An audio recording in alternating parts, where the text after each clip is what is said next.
Good morning everyone. Today I'm going to show you how I make damn barking dogs, we'll just have to put up with them. How I make garden beds out of lawn. Today we're on a patch of lawn that a friend of mine is letting me use to grow my potatoes this year. So I'm going to make this lawn into garden beds for those potatoes. This lady is elderly and doesn't want to waste money paying for people to mow her lawns for her, so this is a good way for both of us to win. Anyway, so this lawn hasn't been dug up for 60 years since this house was put in. It's all kikuyu and a bit of cooch. I hate running grasses, they're a pain in the backside to work with, to dig up. But we'll see how we go. Now, 2 days ago I sprayed out this lawn with glyphosate. I know some people wouldn't agree with that, and that's fine, do what you like. But I like to start with a blank slate. If you start with a blank slate, you never have to spray again. But if you're always playing catch up, then most of the time you never actually catch up, and the weeds get away from you and the grass grows through your beds. Besides spraying, there are other ways that you can get rid of these running grasses. You can dig the whole lot up. It's a lot of work, and you've got to keep at it for the next few months, picking out every little root that starts growing. But it's probably the only other way you're going to get rid of it. Some people try solarizing or covering it with newspaper and mulch and that, but these running grasses have stolons under the ground which contain a lot of their nutrients, and if you cover them up they just go dormant and they hardly use any nutrients. So those stolons, those underground stems, they can stay dormant under the ground for 6 months or more. So unless you've got the time and patience to try and get rid of them that way, I really don't recommend it. But anyway, we'll get to the actual making of the garden beds today. Right, what I start with doing is digging the edge of the bed with a spade to cut through all the stolons to make a nice sharp edge. I'm not putting in raised beds, which you could do, which would make this a lot easier. These beds are going in the ground. So I'm cutting the stolons all the way around. I'm hoping this gets on camera. For the size of the beds. As you can see from that bed, I'm making long, thin rectangular beds.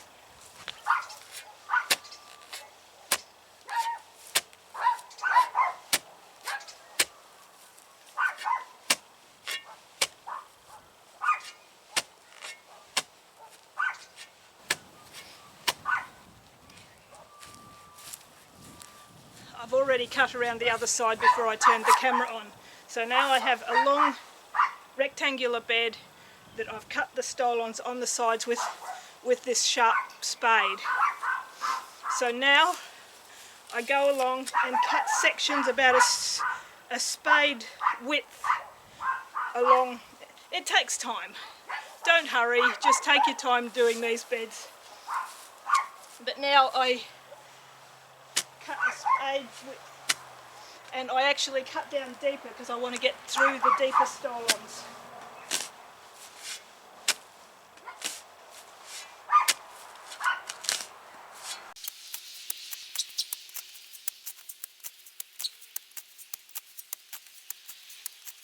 This is the sort of job you do to put some earphones in and listen to music, especially if you're making a lot of beds. Please ignore.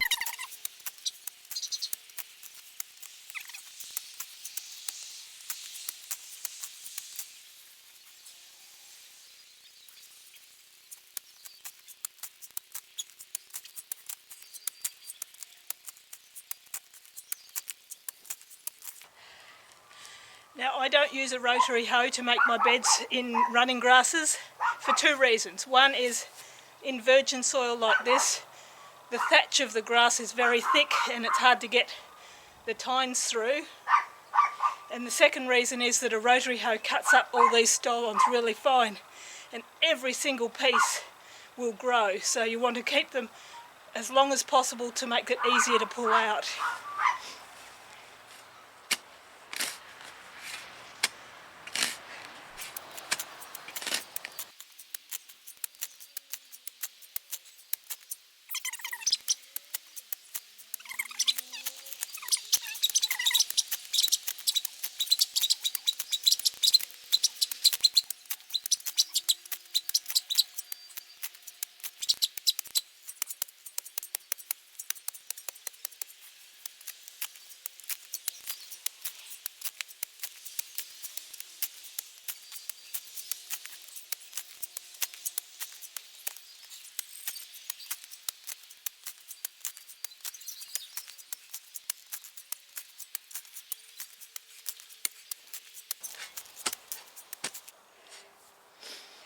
Okay, that's that bit done.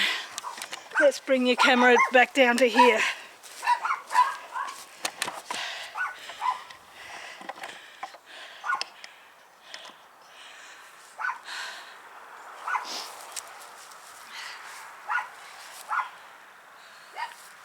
Right, now you can start pulling up the grass now that you've done that, and it's quite acceptable to do. But what I do now is run my broad fork over it to loosen up the grass among the roots and make it easier to get that, to loosen up the soil amongst the roots, easier to pull it up, and also leaves more soil in the bed rather than having it stuck to the roots.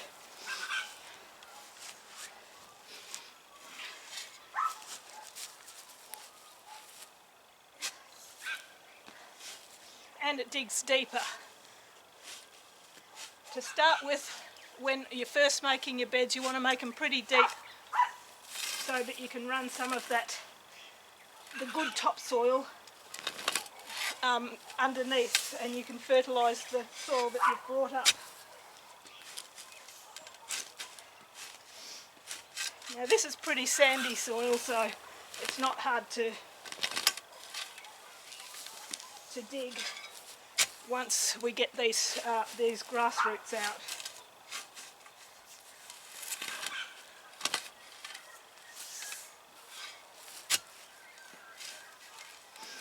This is the first broadsork I had made, and I went and had it made with square handles, which is really hard on the hands. So my newer broad forks have round handles, much easier to use.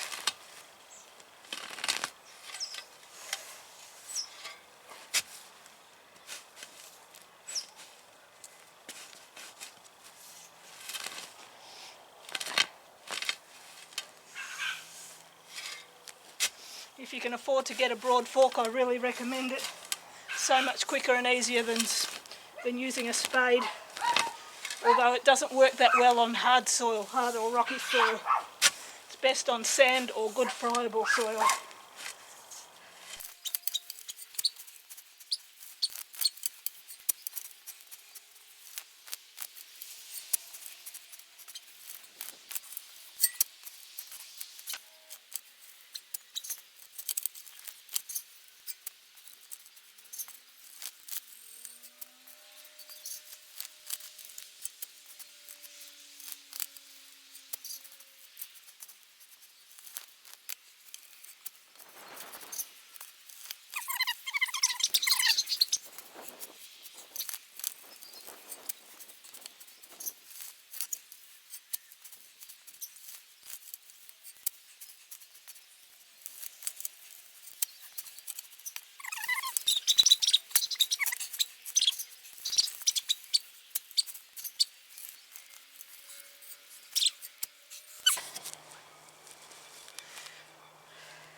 Okay, there's the easy part done. Now we get on our hands and knees to do the messy part. Right, the messy part is now where we just pull up all the sections. Oh, this one Missed some of the stolons on this one. We'll try this one. So pull up all the sections and shake off the dirt and put them upside down next to the bed.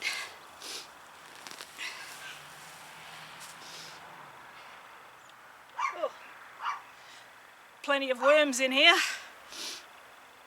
Now the plants that you put up next, you pile up upside down next to the bed, they will dry out over the next few weeks. Turn them every week for 2 or 3 weeks, and once they're fully dead and there's no shoots coming out or anything, I usually leave it a bit longer, maybe a couple of months, and then you can put those dead roots back on the bed as mulch. But until they die, they're sitting in a heap next to your bed.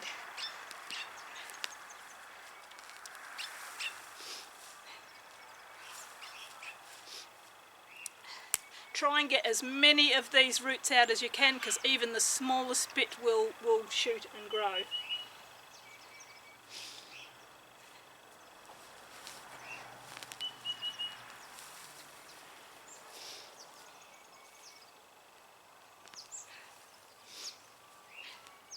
The thatch is really thick here, and the roots go down quite well, and I'll show you what I'm going to do about that later.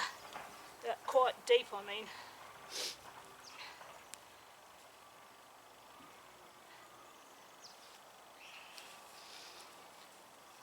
And just go one section at a time. Just take it slow.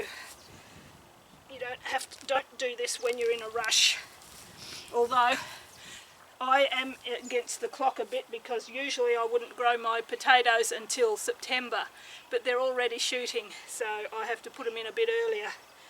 This is an unusual year because a lot of the spring plants are already coming out in leaf, and from the start of winter our hyacinths were flowering in the garden, so I don't know what it means.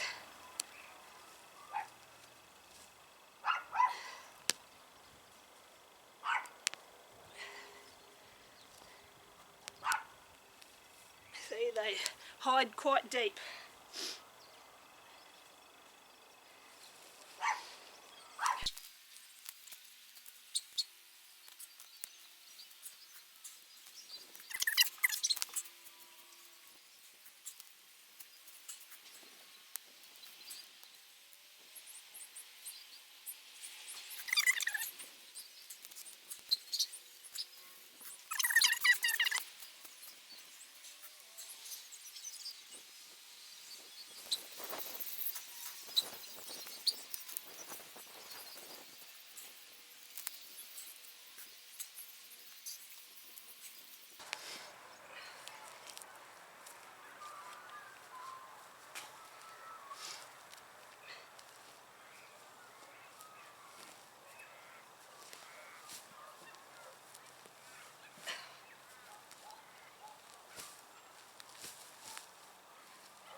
Well, that's the worst of that job done.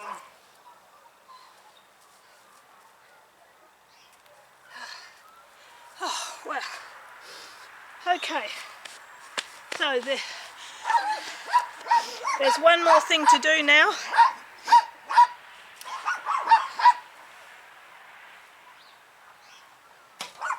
Now to re-dig over the bed. Because the soil isn't protected by the thatch anymore of the grass, all my kneeling on it has compacted the soil. It's not so bad on these sandy soils, but on other soils you really don't want that. So, and the other reason to re-dig it is to look for other deeper roots. So you just quickly dig it over and pull out any deeper roots that come up, like that one.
Okay, that's done. Now the last thing we have to do now is just smooth it off with the spade or a rake, of course. Make it nice and smooth.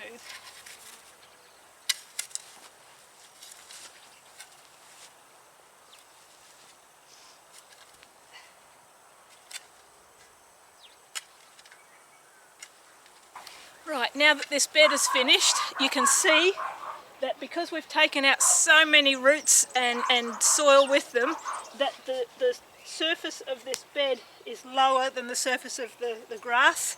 So keep that in mind. If you have clay soils, you might have to change the time of year that you dig these so that water doesn't pool in and rot anything you've got growing. Over time that will right itself, especially after these roots die and then they get put back onto the soil. They'll rot down on there again, and your adding of mulch and straw and everything else will eventually build it back up to the soil surface. Another thing I wanted to mention is by digging up and what's the word? Digging up the soil, two things are going to happen. One is it's going to encourage all those little bits of running grass roots to start growing, which is what I want, so I can easily take them out. And the second thing it's going to do is encourage any weed seeds that are in the soil to germinate, and I want that too. The more weed seeds that germinate now, the less I have in the soil for later. So from now until I start planting these in a few weeks, once the soil settles, I'm going to concentrate on picking out any grass that starts growing in here. Another thing you could do is just cover them with straw, and then take the straw off each week, and you'll see the small seedlings coming up of weeds and that, and pick them out. That'll protect the soil a bit. And the other thing is, after all that root and soil there will stop weeds from growing on the pathway between these beds. But after you take that down, you'll need to, if you're not going to spray them, which I'm not, cover them with mulch or something to stop the grass from growing, or you can just keep mowing it. But if you mow it, the roots of these grasses are going to keep spreading into your bed, so you've got to cut them along the edges quite regularly to stop that from happening, but it can look quite neat. Okay, so that's that bed finished, and as I said, in a few weeks, or actually I'll probably plant that sooner because my spuds will be ready to go. If I plant that sooner, then I've got to really be careful to keep on top of the weeds and the grass that grows through there. But anyway, so that's how I make lawn into garden beds. Thank you very much, and see you in the next video.